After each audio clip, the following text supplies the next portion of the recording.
I mean, to set up this whole plot that I'm very interested in, only to once again, typical Star Trek, just go completely to this random sci-fi crap that I don't care about. Like, I want to know about Reginald. What does he do in his free time? What kind of person is he? And what's his favorite color? But instead, I have to learn about what's affecting the transporter. I mean, it's just so disappointing. Well, Josh, you have to understand. Alex? Hey, What, hey, what Josh. what's going on here? Oh, I'm just practicing for our discussion, just in case we get any, flack about the episode, so I can prepare myself to defend it with everything I have.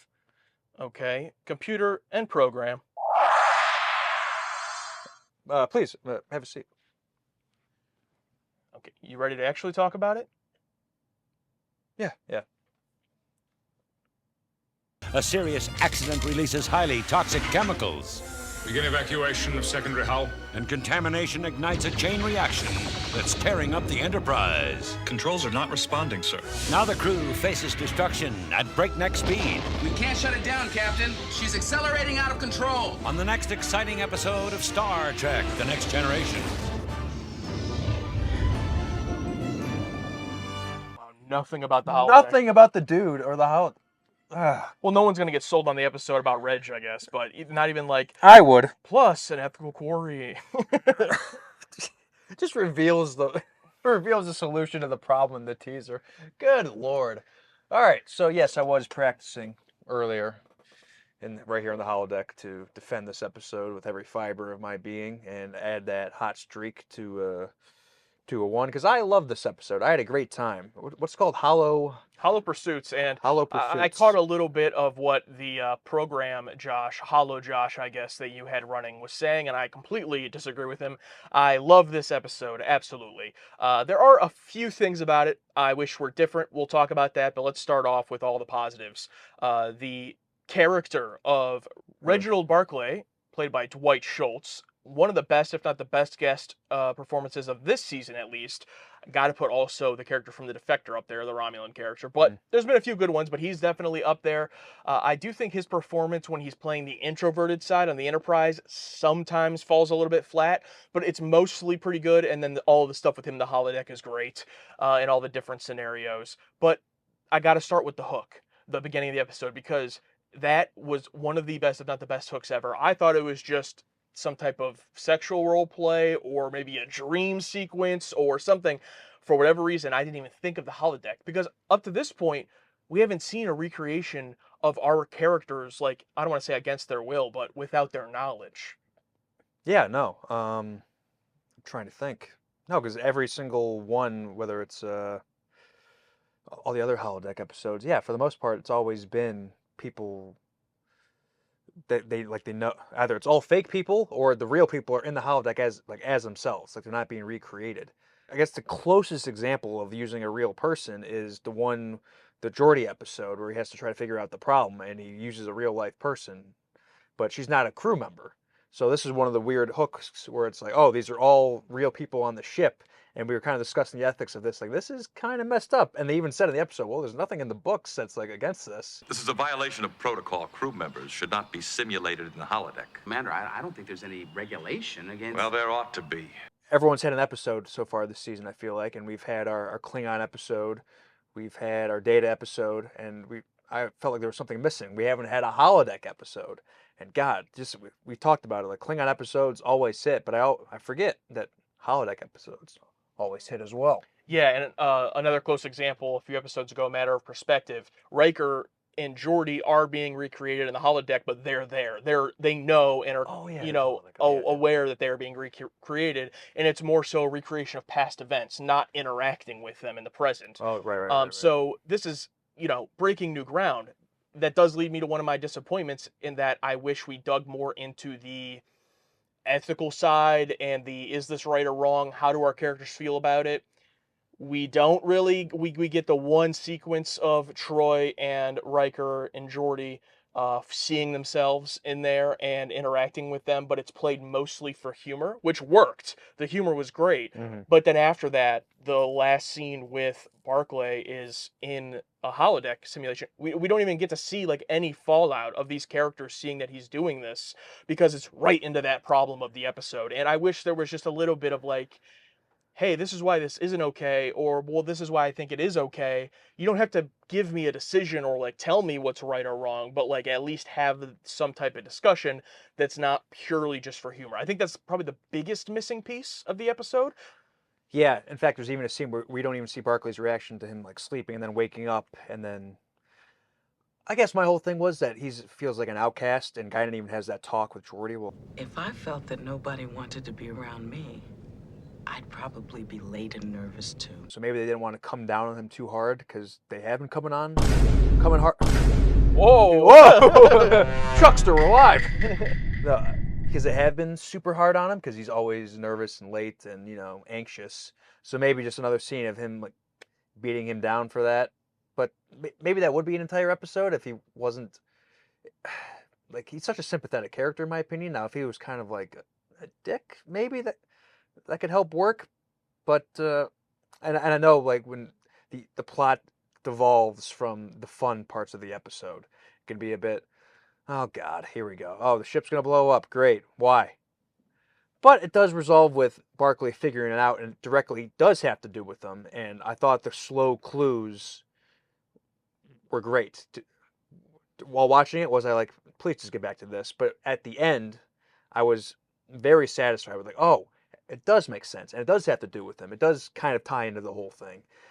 I thought they were going to go with, oh, the extra usage in the holodeck is causing it. I'm glad they didn't go that route. And it was something that I even pointed out, like, oh, they're moving this material from this other planet, and they're not using gloves, and there's something leaking there. And it completely forgot about it. Completely forgot about the leaking thing because we just wanted to get back to the fun. So I credit the episode of that the other stuff was so fun that I wanted to just get away from the problem.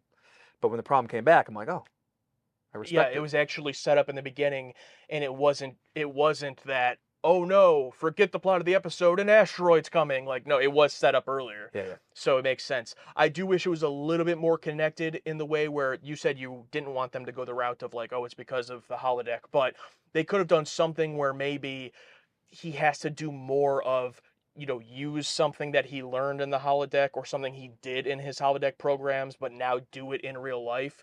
I get that it is tied to his character and he kind of comes up with the solution, but that doesn't like directly face the fact that he's so introverted, and the whole point of these holodeck programs is he's able to act in a way he can't in real life. So it would have been nice to see it be a little bit more connected, like the solution to the real life problem is directly because like, oh, the holodeck programs were actually good that he did that because he learned how to solve this problem. But it's not, it's fine. We have Guinan. Guinan's great. She's the goat and really helps Geordi. Like, hey, because I feel like Guinan's the most empathetic character next to Troy. It's like, and she gives a good story. Like, hey, people like shunned my uncle, but when I got to know him, he was the only one with a sense of humor. So I'm glad Guinan was there to help shove Geordi in the right direction, and even Picard too, with Riker and Geordi, because I've been in those shoes where I've had to help train an employee in an area and like it's not working, and Picard being like, well, no, I want you to try. You know what I mean? They're a member of this crew. Figure it out. He has made the same commitment to Starfleet that we all have. Captain, it's not like I haven't tried. Try harder, Geordi. How about Picard, like, kind of just being out of this story And Worf. and that's fine, but when he's in there, he's not as ridiculous as season 1 Old Man Picard, but just like, for example, the flub of saying broccoli and like things like that, it lands, the humor lands, but he's just like just a non-factor, and when he is, he's just like, oh, silly captain. Like, it was just very odd to see. Well, he was like frozen. He's just even like Data cut himself off, which never happens. I'm Yeah. like, that's how you know it's bad. It's bad. Speaking of like good writing, we have to bring up the writer because I'm enamored with her IMDb here. Sally Caves, who she has 2 credits on IMDb.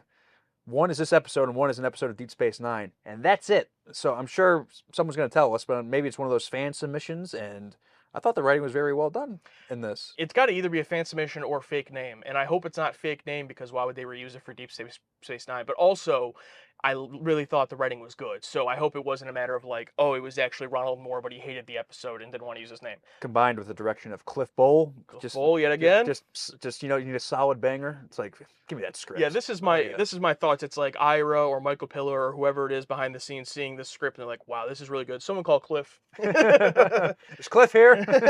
Is Cliff on set today? We either need him when we have a banger script or to try to save a terrible script. This is one of the two.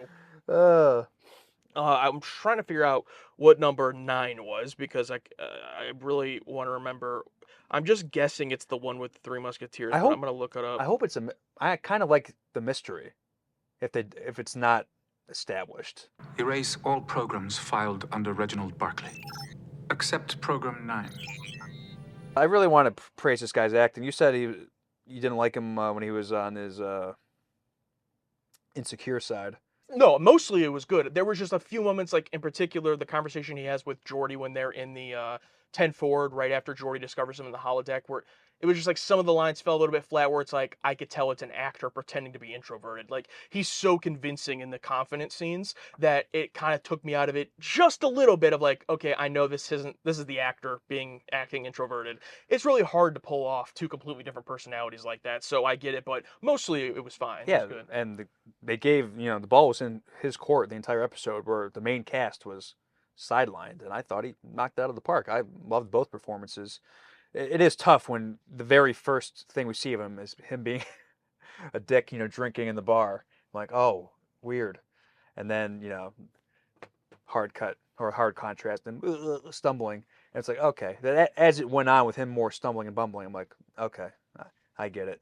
And I just love that we have a different a perspective of someone on the ship, a crew member, not some out guy, not gotta bring it up every time, not some deaf guy coming in from another planet. But no, it's just like, this is a guy who's there all the time. That's so interesting, because all the time it's someone beaming aboard. Hello, welcome to the Enterprise. Cuts him off. It's like Tam, but I like Tam as we went on. But someone who's on the ship all the time.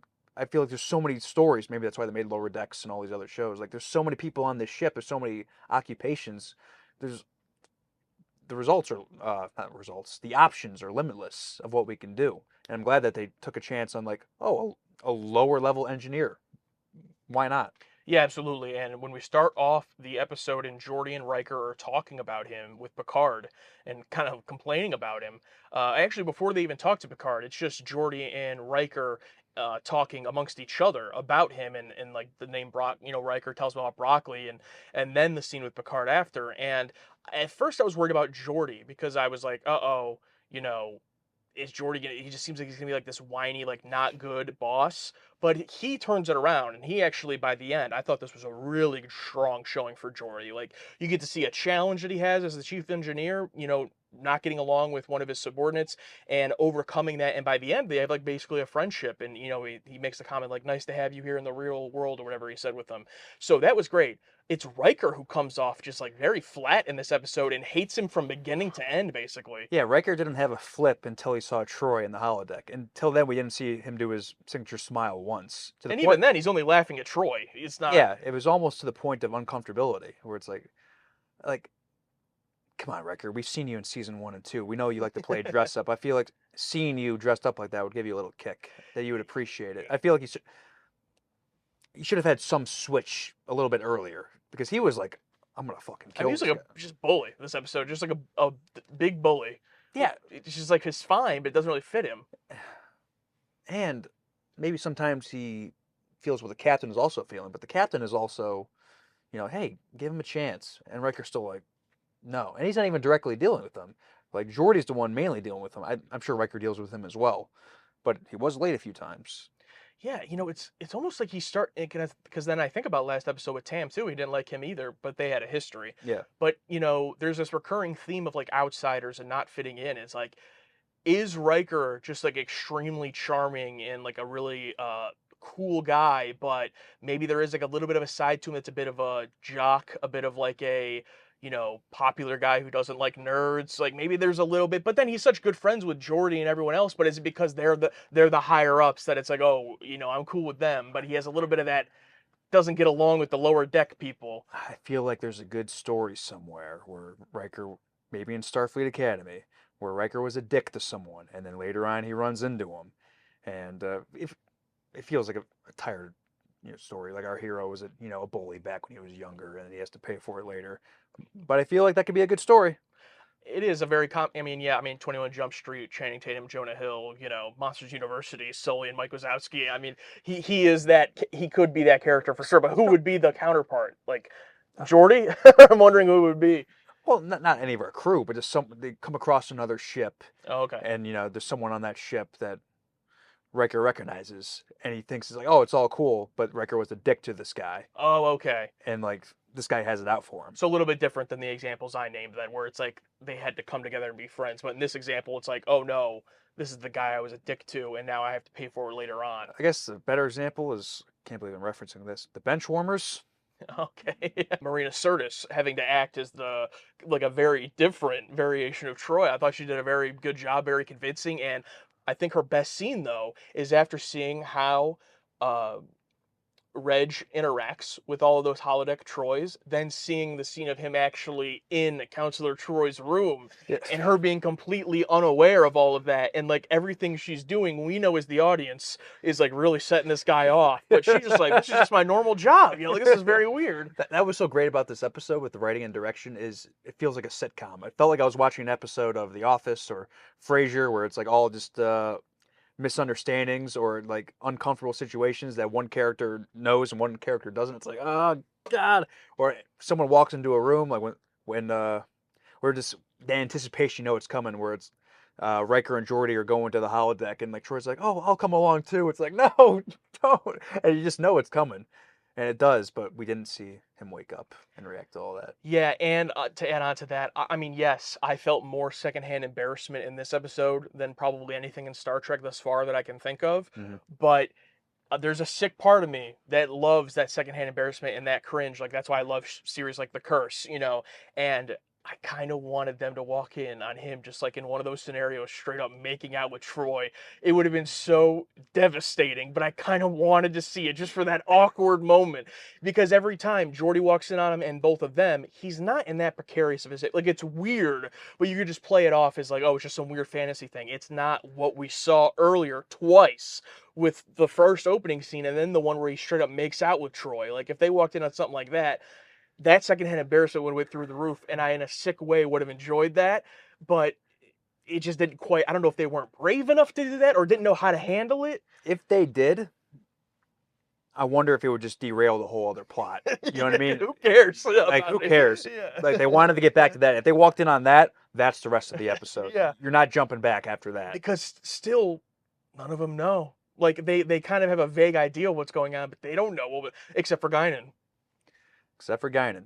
Great Guinan performance. Oh, Guinan's always great. Love that orange outfit, too. And I love how Geordi and Barclay are having a warm milk, and then, Guinan comes in, like, behind him, like, here you go, and then walks away, like, I know what you two are talking about. Yeah. Yeah, good. Just such a good stuff all around. So I had my nitpicks about it, but I did really love it, and this one fact I just found out, I think takes it up even more for me. You are correct. We did not see number 9. It is left for us to not know what it is. Got to talk about the closing scene, too, Yeah. also. Like, well, after the opening of it all being in the holodeck, I'm like, this has got to be on the holodeck as well. Because I didn't want him to leave. He has that nice scene with Geordi, and he's talking about, like, wanting to leave, and he's speaking completely smoothly. And part of me is thinking, is that because he's had the character growth, because he helped figure out the problem, so he can't speak smoothly? Or is he just saying goodbye to being a holodeck creep? And he was saying goodbye to be a holodeck creep, except one program. And I love that we don't know. Don't need to know. But he kept one. He's made a lot of growth, but we don't know how much growth, depending on which program was saved. Love it. And I do really like the last scene. It's one last holodeck fake out. Again, like, would love to see some type of resolution with the real people. Like, they all just, discovered this, or at least, Riker, Troy, and Geordi. Like, can we get something? Can we, even if it's a comedy, like even if it's a wink wink from Troy in the hallway with him, like something, but they just don't. Like, they wake him up, he goes and solves the problem, and then like we don't get to see it. So it's kind of like, I don't know. I don't want to say robbed, that'd be too far, but because they played it all for laughs, it was kind of like, man, I wish there was something. But to be fair, I don't know what that would be. So Yeah, if he leaves the holodeck, shows Enterprise leaving, and then I want like a hard cut to Picard, like in his ready room, and just like we don't know who he's talking to, but he's just like, he did what? And then cut credits. there's a few things that, we make pretty clear that we always love, and I think in the holodeck in different costumes is one of those things, whether it's Dixon Hill or it's what we saw here in like a Three Musketeers-esque thing. Shakespeare. Shakespeare, yeah, whatever it is, that's something that we love, is getting to see just our characters playing characters, Just is having awesome. fun. But moral of the story, wear gloves. Wear gloves, absolutely. All right, let's get down to the real questions. What's your opinion on AI porn? Alex and Josh, feel the target audience on a cosmic journey, feeling so immense. They're sitting in a room, ready for the show. Star Trek Next Generation, Season 3, let's go! First time they've seen this side by side, only going where no man's gone, day and night. Synth-pop beats fill the atmosphere. Their minds are racing, filled with wonder and cheer. Cosmic journey, they're feeling the thrill, exploring the stars. Their hearts are still. Cosmic journey, a voyage so grand. Alex and Josh as fans, they now stand.